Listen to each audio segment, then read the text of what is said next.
welcome to the second of Biz Group's Industry Insight sessions. Today, I'm delighted to be joined by one of our great friends, Mihir Mukherjee, Vice President Global Sales at ExperiencePoint. Mihir, thank you for joining us today. Thanks, Chris. It's an absolute pleasure to be here with you guys today. Really exciting stuff we have to talk about today. I know we've got lots of things we want to cover, but particularly looking forward to this meeting because ExperiencePoint offers a huge amount of different products and things that are very relevant to today's market in terms of innovation and change. And there's a few bits and pieces that we'd like to touch on in the next 20 minutes or so. So again, thank you for your time. Absolutely. Happy to answer whatever you have. Good stuff. I'd like to kick off then, if I may, with quite a simple question, I guess. And that many of us talk about innovation. Many of us talk about design thinking. What does it actually mean? Can you help us demystify those terms? They're thrown around an awful lot, and I think it would really help our audience try to get a better understanding of what those particular terms mean in the concept of the adult learner and the way in which they can be applied in the real world. You know, Chris, you mentioned this as a simple question, but honestly, depending on which practitioner you ask, they will have different definitions of human-centered design, design thinking, and now even life-centered design. At the very crux of it, whatever word you choose to describe it, it's a creative approach to problem solving that is founded in a few core beliefs. It is a thorough and empathy-driven understanding of your customers' needs and wants, and anybody can be creative using that kind of approach. So depending on who your customer is, if you're a finance organization, it could be your internal stakeholders. If you're a sales organization or a product organization, it could be your end customers. Whoever your center or focus of attention is, it is a question of understanding their needs and then delivering something that would help service that need. Design thinking and human-centered design typically are used interchangeably in our industry, as I said, depending on who you speak with. But we like to use the term human-centered design because it's more intuitive and it's core to what we do at EP, which is focusing on the workforce transformation aspect of any organization. So as long as you can create a solution that's desirable, feasible, and viable, and if you're a Venn diagram person, that little intersection in the middle of those three things, and you have a structured approach to doing that, you're designing for your organization and your stakeholders. Fantastic. So would you say you're in the middle of that Venn diagram? I'd say we're firmly in the middle of the Venn diagram and have been for the last 25 years, my friend. That's one of the fascinating things about what it is that you guys do, is that so much of this is centered in things that perhaps once would have been classified as common sense or thinking outside the box. And yet it's now become mainstream, and companies increasingly are starting to look at these innovative ways of thinking as the norm. And certainly we know we're having conversations with clients that are challenging lots of long-held beliefs and established thought patterns. And the results of those conversations and the programs that we've certainly been involved in are fantastic. And you see companies really change their approach and their methodology in all kinds of different aspects. And I think, if you think to Netflix, the classic example of a company that was formed here and ended up over here doing something completely different, and I guess that really factors into your sort of ethos and your way of thinking. That's exactly right. I mean, if you take Netflix, for example, the whole purpose of it was, what is the need that they're trying to solve for, right? It wasn't, how do we make VHSs faster, better, higher quality? It was just like, well, the world is changing. Technology platforms are coming out in a big way. Our users, our end consumers are consuming content differently. How might we reimagine how we can enable and give them value based on what they want to do? And so they met their users where the needs and wants of the users were. They didn't come up with a product and say, this is what we have, so come and buy this, and this is why it's great. They looked at the user, they learned from their behaviors and their needs and wants, and then created something that eventually, as you know, is Netflix. It's fascinating. I'm not going to spoil this because I know the content of some of your programs goes even further into those things, but it really is a fascinating subject. Absolutely. Okay, so moving on, I mean, 2020 has been such a year of unprecedented change and unforeseen challenges.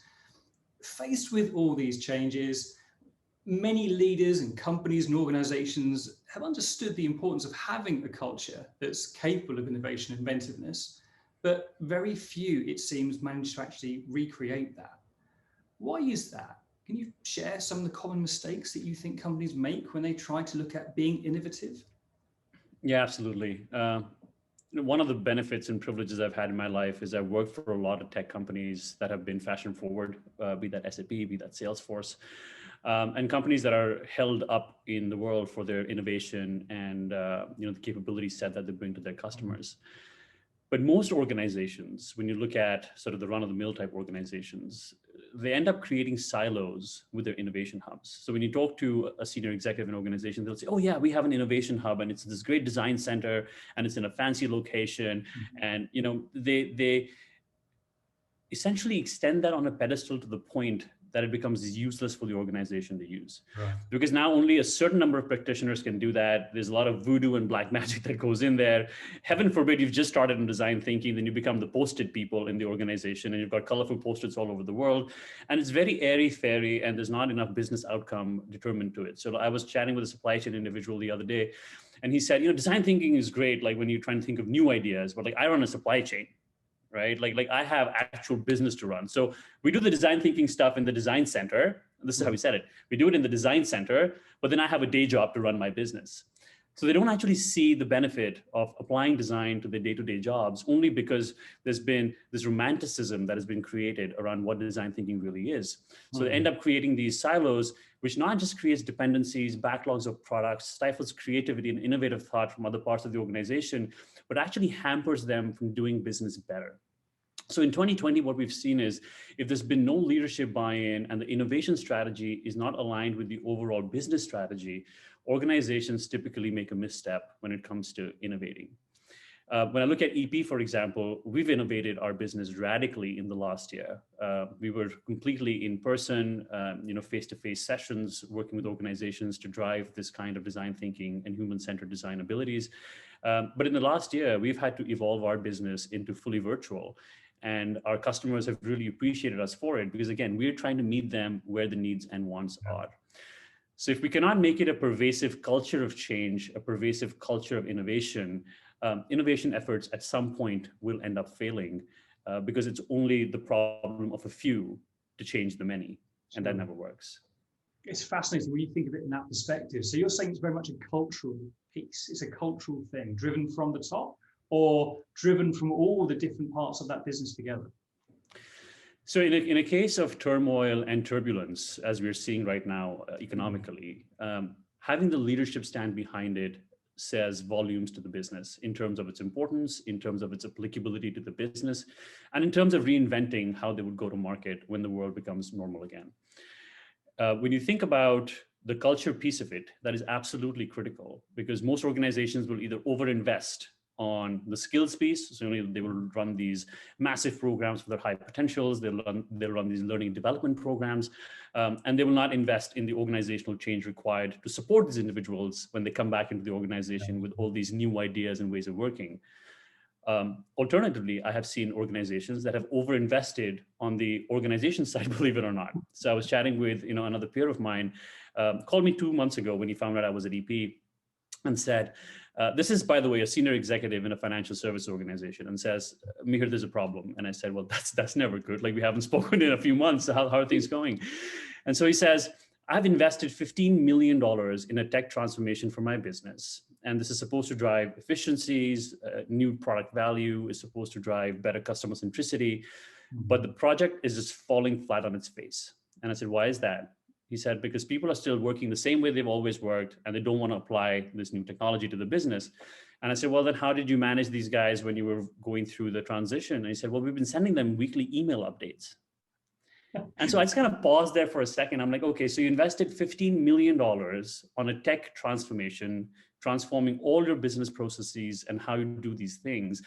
But on the people pillar, you send them emails, right? Like, there has to be stakeholder buy-in. They have to know how to use the tool. There has to be an enablement strategy and those kinds of things, which was assumed was happening, but wasn't.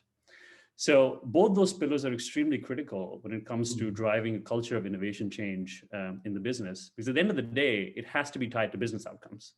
Of course, yeah. So that's one of the key things we're focusing on this year is the end game. For us, it's not just, as a training organization, as a training provider, we don't just want to see people come out the other side of a training course having enjoyed a lunch or having enjoyed a virtual session. There has to be an end game for everyone that we work with. And I think that is becoming a real tangible thing that clients are looking for now, particularly as they look at the investment in staff and they look at the investment in people, and they expect to see more return. They expect to see a change as a result of a training or leadership journey. Yeah, I completely agree with you. I mean, we talk about innovation in so many different ways, shapes, and forms, but at the very essence of it, innovation, the way we define it at EP, is new ideas that work. Yeah. Right? It has to work. Now, you don't take an existing idea that's already working and then say, well, now we'll try a new way of doing it. It has to be done for the better. So you could look at an old process, you could look at an old idea, and you could try new ways of doing it if there is some sort of business outcome associated with it, right? So it shouldn't be new idea for new idea's sake, but there has to be a purpose behind it. Very good. Excellent, thank you. Okay, so we've talked about things that the common mistakes that companies are making. What about, a lot of companies have misconceptions around innovation and things like that. Can you think of anyone on top of the examples that you've already shared or companies that you've worked with that you think really do have a true culture of inventiveness, organizations that foster innovation, that actually look at design thinking from a practical level? What do they do differently? Yeah, that's a great question. So I'm going to use a safe example, which is Disney, and then I'm going to use maybe one that might raise your eyebrows a little bit. Just because I want to show the diametric difference between what you would typically assume an innovative, creative organization like Disney to be doing, and on the other side, you have like a state fund insurance company, which is probably the most unsexy industry. And I still love my customers, by the way, but still the most unsexy industry when you compare it to a Disney of the world, right? Sure. So Disney is one of those companies which everybody looks up to for creativity and innovation, and it is amazing the longevity that business has had. What a lot of people don't understand is that there's a pervasive culture of innovation, regardless of whether you're in the creative team or not. So they've built a culture of innovation within their four walls to the point that some programs and mindsets that they have instilled are pervasive across the organization. So they have something called an incubator program. I don't know if you know this about, Chris, but they have an incubator program where they bring people together from all parts of the business with all different levels and skill sets to tackle a specific problem or a challenge set. They give them time, resources, and advice to dig into that problem. And then they come back with an opportunity to present to the leadership team at Disney as to how might a cross-functional team approach this problem. So it seems like a really simple concept, but to put it in practice and to have governance and funding to help support that in an organization takes buy-in at the leadership level, because not just does that create sort of diversity of thought and experience, but it also enables and empowers the members to say that, okay, if we spend this time solving this problem, there's actually an end game to it, which is we get to take it back to the business and then maybe implement it. They also have another program called Entrepreneurs. And what that is basically is it's a shark style innovation program where employees get to move outside their comfort zone. They can come and pitch to the executives on an idea that they're doing for seed money. And then if they win that, they get an opportunity to try their idea out at Disney. And so Disney's had some phenomenal ideas come out from that. But as I said, when you talk about innovation and creativity, Disney's probably one of the first few names that come into your mind. On the complete other end of the spectrum, I have a customer who's a state fund insurance company based in Silicon Valley. And one of the challenges they were dealing with was, well, how do we increase our employee engagement? Because of the geographical region that they're in, one of the key areas or aspects that they're focused on is competing for talent with Silicon Valley tech firms. And so with employee engagement becomes so much more critical because if people aren't happy, they have a plethora of jobs to go to. Sure. And so this organization came in with that employee assessment and that employee satisfaction score as the key performance indicator for their business. And over the last 8 months of working with us, they've implemented 15 new processes and they have trained over 90% of their overall workforce. Wow. So you talk about a culture of innovation, 90% of your team and 90% of your staff are trained on design thinking principles. And so they have these ideas of new process improvements and efficiencies coming from all over the place. They've already started implementing 15 new projects this year through the pandemic, and their employee satisfaction and engagement scores are higher than they've ever been. So you don't actually have to be in a creative agency or a creative field to apply design thinking to your work, it could be applied to the most mundane of industries, as long as you have that thought process behind you. And this is, again, this is one of the beauties and one of the things that I love about this. I come from a design background. So, I've always thought about different ways of doing things and how can we approach things differently. But when you then see that applied and that thought process applied in, as you say, a non-sexy, non-glamorous industry and organization, the benefits are immeasurable in many cases. I mean, that's exactly right. The next question. I mean, I was going to say to you, how does innovation contribute towards the overall end game? But I think you've pretty much answered it. Exactly. I mean, you don't need to come up with something game-changing or futuristic necessarily. I mean, of course, if you're Steve Jobs or Elon Musk, I mean, go at it. I mean, I for one, I'm standing in line for your stuff. But at the end of the day, it could be happening within your business process or your business team, as long as you have that lens of understanding, well, how might you do something different? How might you do something better? And can you have new ideas that can be implemented that actually work to solve a particular problem? Because at the end of the day, the job of a business is to deliver value to its stakeholders, period. So if you're delivering value to the organization, the people, and the society at large, then I would argue that you are a design thinking practitioner. You just don't know it yet. Because when you deliver value, you will invariably deliver business results and impact. And whether that be, your efficiency metrics, your cost metrics, your revenue metrics, at that point in time, that empathy and all the work that you've done translates into the hard metrics that people seem to care about. And that is what the end game with innovation is. It is to give people a realization that focusing on this, on the empathy aspect, on the human-centered design aspect, on looking at problems in a new way, isn't just a people pleaser or a strategy check mark. There's an actual tangible business result for this. McKinsey has said that, based on all organizations that they have polled, design thinking organizations or organizations with a culture of design thinking typically have 10% greater revenue growth than any of their other peers. Now, 10%, right? So that's not. You can't argue with that, can you? Exactly. That's not, something to sneeze at. That's very serious business metrics. Mm-hmm. And, there are a whole bunch of other host metrics around, time to value, new product introduction, customer satisfaction, customer engagement, all the metrics that senior leaders want to track and measure, all get impacted by this process.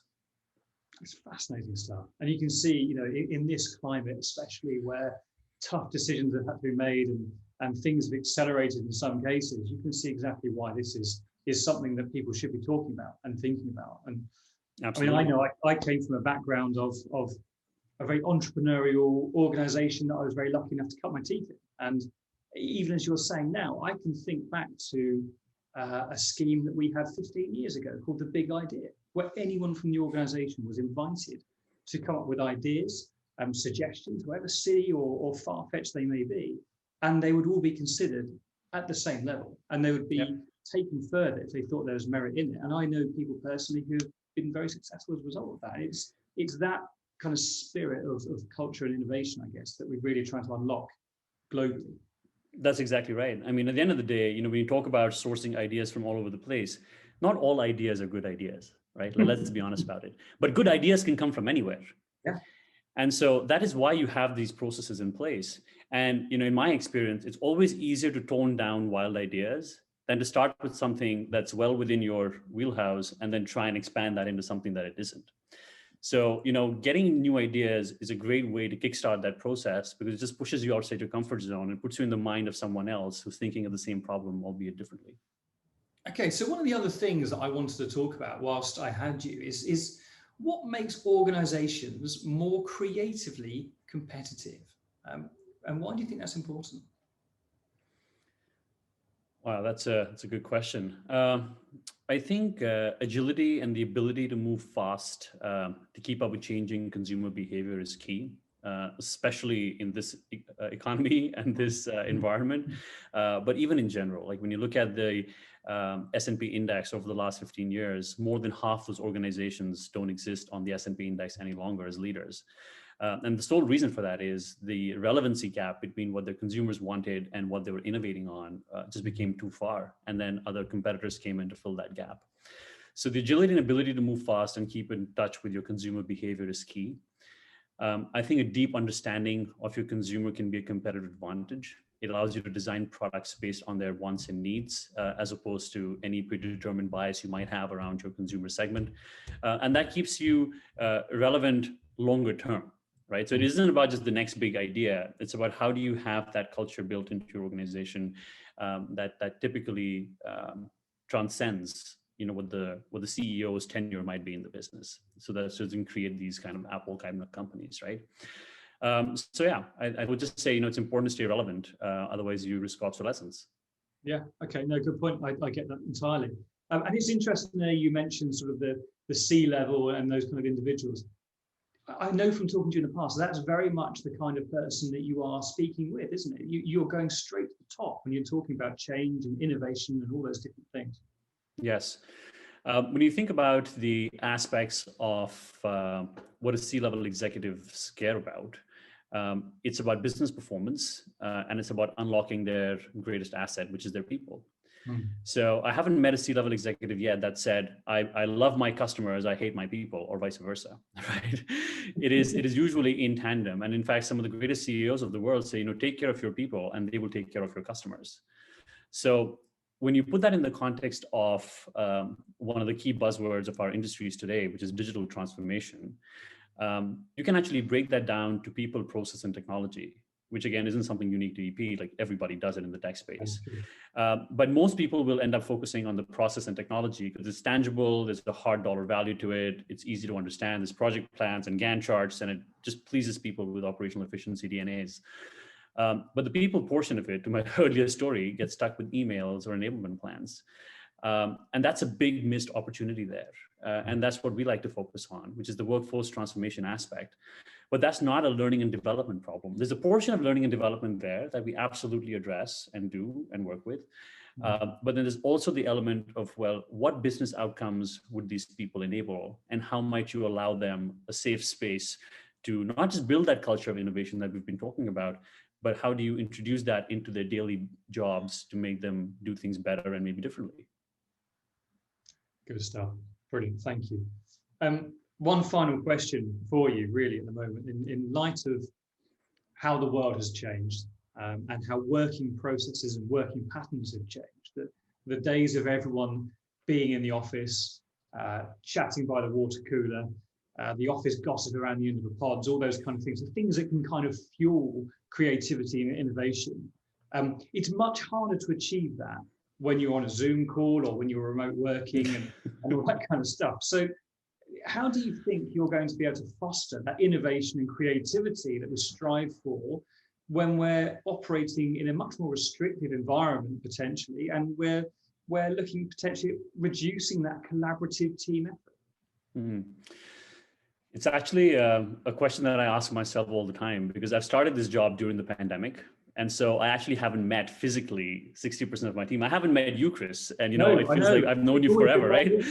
So, what would have been my first month on airplanes and meeting with partners and customers has become, a month of being on Zoom calls and trying to build relationships from that perspective. But to bring it back down to business, I think it has been the greatest equalizer that we've seen in a while. And what that means is everybody now is forced to be on Zoom calls. So you could be in Amazon or you could be, Joe in a garage, but you still have the same platform to engage with your customers. Well, maybe that's a bit diametrically opposite in terms of size and scale and scope, but you get the general gist of it, which is that everybody is virtual now. And with that comes an ability to innovate within your businesses in terms of how you engage with clients and how you engage with partners and other stakeholders to build that culture of trust and authenticity. And I think as long as you understand and respect the fact that everybody's going through the same kind of mental trauma, everybody's going through the same kind of personal challenges with homeschooling and children at home, and people walking in your backgrounds all the time, relationships actually become a lot more authentic, is what I'm finding, than not. Because you're right now sitting in my home and we haven't met before, and vice versa, as opposed to being in an office setting, which in some ways might feel a little sterile. So when you build a relationship, through the worst of times, I think those are the best of relationships. But when it comes to actually collaborating across geographies, I actually think that virtual platforms, like some of the things that we're doing at EP or that you're doing with Biz Group, are great levelers, because now people in China can be on the same workshop with like people in the US, in the same workshop with people in London, and they can be collaborating and creating together using the same tools that everybody else has access to. So no one is at a disadvantage saying that, oh, you know what, Chris and I are in one room, so we're having water cooler conversations, but someone else in our organization sitting in China, so they've got a break because they're on call now, right? Everybody's on the same page now. And I think that is building not just cross-functional collaboration, but cross-geographical collaborations, which is pretty phenomenal to see. And we've seen customers work with that in the best possible way. I completely agree. And as you say, you know, we've struck a very good relationship, having never actually met. And I think this is one of the 2020 horrendous year in many, many different ways, but one of the very good things that has come out of 2020 is, as you say, the ability to be able to bring people together, and the platform leveler, the fact that we're all sitting here in, you know, box rooms and bedrooms, as you say, with kids running past and things going on and Zoom backgrounds and all the other kind of stuff. For me, that is, as you say, the best thing about this, from looking at what could have been a very, very, and indeed is a very traumatic and horrendous time for many people. The ability for people to be able to come together and be collaborative, be creative, be innovative, that's a fantastic accelerant, I think, for a lot of future conversations that potentially would be happening. Yeah, I completely agree with you. Mihir, I think we have to end it there, but thank you very much. I know you're 9 hours behind me, so early in the morning for you. It's very much appreciated you joined us today. Thank you. And we look forward to speaking to you again in the future. Absolutely, Chris. Thank you for having us. Our pleasure.